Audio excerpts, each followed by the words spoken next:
না, আসলে সাংবাদিকদের সাংবাদিকতা করতে দেয়া হয়েছে, শুধু কিছু কিছু জায়গায় ঢোকার অনুমতি নাই আর কি, মানে কারো ঘরে ঢোকার, মানে ঘরটা কোন ঘর সেটা জানি না, সম্ভবত আপনার ঘর, আপনার মন্ত্রণালয় মন্ত্রীদের ঘর অথবা মন্ত্রণালয় এইসব জায়গায় ঢোকার একটু নিষেধাজ্ঞা দেওয়া হয়েছে মাত্র আর কি।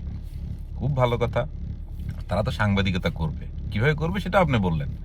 আপনি বললেন তারা ইমেল করবে, টেলিফোন করবে, করে করে সাংবাদিকতা করবে।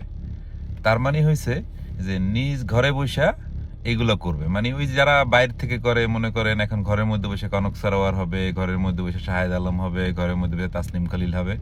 খুব ভালো কথা। এমন সব বুদ্ধি নিয়ে আমরা আসলে কেমনে বাইসে আছি আমি এটা বুঝি না। তবে সত্য করে বলতেন যে ভাই ট্রাম্পের মতো হয়েছে, ওই যে বিবিসি রে বলছে এই তুই আর একটা, তুই অমুক একটা, সিএনএন রে বলছে তুই আর একটা, মানে ফেক নিউজ।